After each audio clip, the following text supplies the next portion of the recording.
JJAment is our next speaker. JJ is running for state treasurer.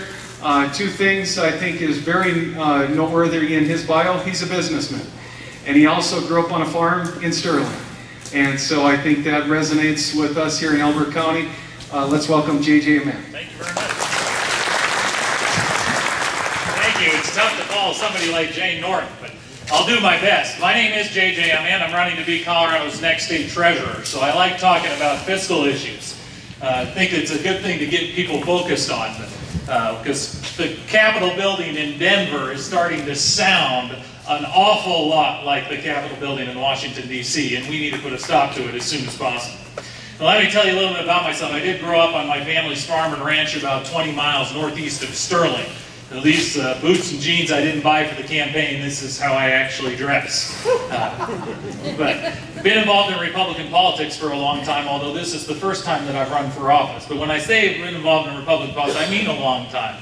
You know, a lot of times at the grocery store when you're checking out, there's the horse that you can let your kids ride. You put a penny in or a nickel and they can ride while you're on the grocery line checking out. Well, at the one Safeway store that we used to have in Sterling, Colorado, they didn't have a horse, but they had an elephant out front with a bucket on the back, and you could sit in the bucket and ride. And every year they used to borrow that elephant from the store and put it on the back of a flatbed trailer, and I would sit in that elephant. They'd fill the rest of it up with candy, and I would throw that candy off of the Republican float during the Logan County Fair parades. So I've been at this a while, even though this is the first time that I've run for office. So having that perspective of all these years being around Republican politics, what has me most excited, now again, I'm running for treasurer, but what has me most excited about 2010 is that we are going to do something next year that has never been done before in my lifetime. We are going to send a governor home after just one term in office.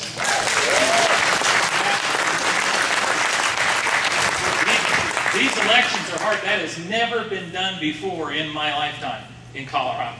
But if we are going to get our state back on track fiscally, then we absolutely need to send this state treasurer home as well. You heard Senator Brophy talk, you heard Dan Mays mention, even Jane, about all the fiscal calamity that's going on at the Capitol. You know the state of Colorado spent almost $19 billion, your money, that will be spent this year by our state government, which is even more than was spent last year because of the partnership between the Obama administration stimulus and Governor Rick. And we've all talked about the $1 billion in new taxes and fees that have been raised in the last year. Well, all of us who have any kind of country wisdom know that a fee and a tax are the same thing when it comes to the effect on your wallet and your pocketbook and on businesses and expanding. We talk about the U.S. economy. Since December of 2007, the unemployment rate in the U.S. economy has risen by more than 5%. We're now over 10% national unemployment. Colorado's unemployment rate rose by the same percentage in just the last 10 months under this administration in Denver. The Ritter-Kennedy administration doesn't know how to handle this crisis because they're not trained for it. For the last 10 years, my business has been working with state treasurers and other government CFOs from all over the country to run their offices better, to deliver some efficiencies, to find some innovations, to actually give value to the taxpayers for what they have to pay in, give value to tuition payers, to give value to ratepayers. And we need to do that here at home. And so I decided I would leave my private sector job and run for state treasurer. I tried doing it with this current state treasurer and with this current governor. You know, again, we spent $19 billion as a state. We raised $1 billion in taxes in the last year. Did you know that the state treasurer of Colorado borrows another $1 billion a year just to cash flow the operations of government in Colorado? Because taxes don't come in at the same time they want to spend money, so they borrow $1 billion a year in the Treasury Department. Most people don't even know that it happens. And almost every year they borrow that money, they lose money as part of that program. So I went to this state treasurer and I said, look, with some basic financial principles in place, you can do as been done in the state of Indiana, the state of Kentucky, the state of Texas. You can not only make sure that the taxpayers don't lose money in these transactions, you can actually make money for taxpayers in these transactions.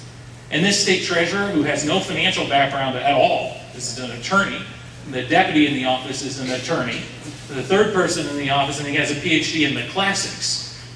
So fine, not who should be running the Treasury Department of a $19 billion enterprise. They all looked at each other and had no idea what I was talking about. So then they turned to the career staff, and the career staff looked back and said, well, we've never done it that way before. And I said, well, I know, that's why I'm here. I'm showing you a better way. And they wouldn't agree to change. So they said in what has become sort of traditional liberal style at the Capitol building, well, let's study it. Come back to us in a year and tell us, what would have happened if we'd followed this advice. And so I reluctantly agreed after arguing as much as I could, and we came back a year later, and that one decision that the treasurer made cost the taxpayers of Colorado $7.5 million. That's how much we lost because this treasury speculated on the markets and guessed wrong. And when I explained that to them, the basement of the Capitol building, I'll never forget this, the deputy treasurer looked back at me and across the table and says, well, you've got it all wrong, JJ. You just don't understand. We didn't lose $7.5 million. We just spent $7.5 million more than we should have. I didn't know what to say. This is government in action. However you rationalize it, $7.5 million of our money was there a year ago, it's not here today.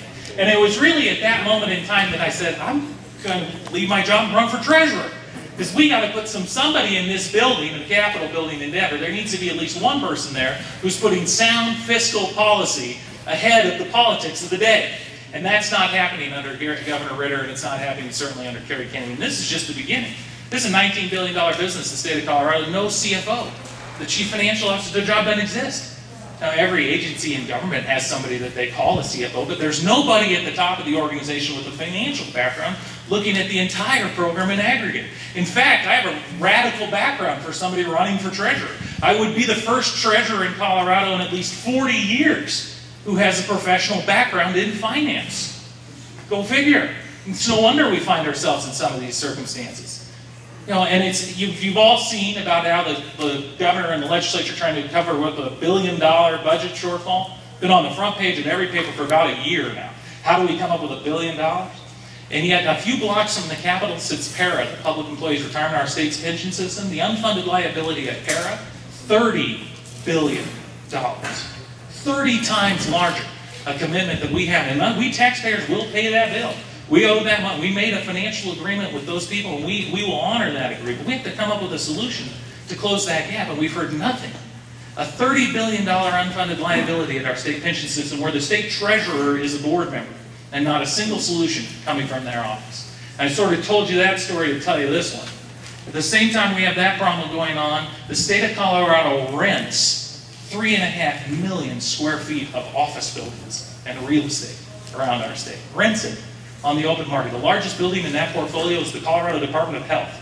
It's a little over 300,000 square feet. We've rented the building now going on 20 years. Taxpayers have owned it twice for what we have paid in rent. But here's the kicker. Do you know who we rent our health department from? Who do we pay that rent check to? The government of Canada's pension system. Now think about that for a minute. Our pension system has a $30 billion deficit, and yet we're sending a monthly rent check that gets cashed by the state treasurer, who is a PARA board member, to the government of Canada's pension system? I mean, does this make any sense? And these are the kinds of things that go on all the time. And then until we elect, it's easy for anybody to come up here and run for treasurer. So, well, I'm going to put the taxpayers first. In fact, if Kerry Kennedy were here, she'd tell us she's putting the taxpayers first. It's time we put somebody in the treasurer's office who doesn't just talk about putting taxpayers first, but who can actually do it. And that's the reason that I'm running. So thank you. I'm JJ Ament. I want to be that treasurer. Thank you for coming out this morning.